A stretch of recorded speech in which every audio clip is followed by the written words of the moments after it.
ममता जी ने लेकिन एक और बड़ा मैं तो कहूंगा खतरनाक सा शिकूफा छोड़ दिया। खतरनाक कहिए, मजेदार कहिए, देखने का नजरिया है। उन्होंने कहा मेरे पास एक पेन ड्राइव है, लहराई नहीं उन्होंने, कहा मेरे पास एक पेन ड्राइव है, अपने पद की गरिमा को देखते हुए मैं खामोश हूं, जिस दिन जारी कर दी देश में तहलका मच जाएगा। অধিকারীর কাছে আর শুভেন্দু অধিকারীর থ্রুতে টাকা যায় অমিত স্যার কাছে, যে আমি চেয়ারে আছি বলে না ওই পেন ড্রাইভ গুলো বাইরে বের করে দিন। শুভেন্দু অধিকারীর কাছে আর শুভেন্দু অধিকারীর থ্রুতে টাকা যায় অমিত স্যার কাছে, যে আমি চেয়ারে আছি বলে না ওই পেন ড্রাইভ গুলো বাইরে বের করে দিন। अब सर धमकी सेंधमारी सब कुछ चल रहा है बंगाल के चुनाव में। देखिए, इतना कुछ हो जाने के बाद तो कायदे से तो यदि उनके पास वाकई सबूत होता तो वो पेन ड्राइव जारी करने में जरा सा भी देर नहीं करती। उनको लिहाज नाम की कोई चीज़ है नहीं। ममता बनर्जी से कोई आदमी कहे कि वो मर्यादित आचरण करें, ममता बनर्जी से वो ये उम्मीद करें कि वो अपने विपक्षियों को छोड़ देंगे, तो ये तो मतलब जैसे कुछ ज़्यादती हो जाएगी, ये ज़्यादा समझना होगा।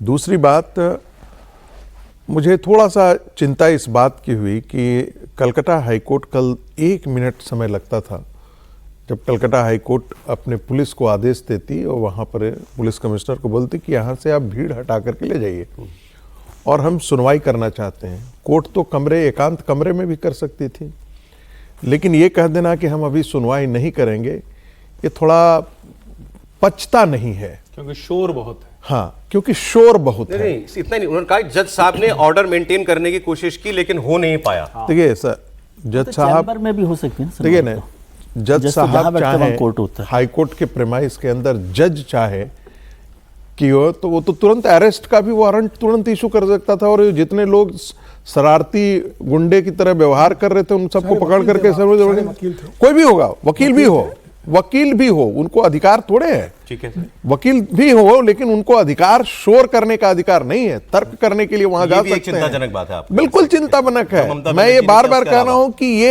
ये बहुत घनघोर चिंताजनक बात है, कलकत्ता हाई कोर्ट का ये रवैया। सर क्योंकि और बहुत सी खबरें हैं, लेकिन जो बात उन्होंने त्रिपाठी जी ने कहीं इस सब चीजों में कहीं कोई ममता बनर्जी का डर या बंगाल के चुनाव की हवा की जोर बह रही है, क्या इसका कोई इशारा है? निश्चित रूप से डर तो ममता बनर्जी का दिख रहा है। उनको जिस तरीके से व्यवहार हो रहा है, जिस तरीके से वो बयान दे रही हो, जिस तरीके से अमित शाह जी के 3 दिन का जो दौरा हुआ था 30-31 दिसंबर को, उसके बाद वो जिस तरीके से शकुनी का जिक्र कर रही, दुर्योधन दुशासन का जिक्र कर रही थी, जिस तरीके से आरोप लगा रही थी, लेकिन कल इतनी बड़ी घटना घट गई, जज साहब सुनवाई नहीं कर पाई वहां पर। मुझे लगता है सुप्रीम कोर्ट को इसको सदा संज्ञान लेना चाहिए। कई मामलों का तो सुप्रीम कोर्ट सदा संज्ञान लेता है, इसका तत्काल लेकर सुप्रीम कोर्ट को आज दिल्ली में इसकी सुनवाई करनी चाहिए थी। स्पेशल आज शनिवार है कि भाई ये बहुत एक अभूतपूर्व मामला, जो रविशंकर प्रसाद जी ने कहा कि भारत के इतिहास में ऐसा कभी नहीं हुआ, एक अभूतपूर्व मामला है कि एक मुख्यमंत्री एक संस्था के कार्य में बाधा डालने पहुंच जाती है, उनको धमकाती है वहां पर,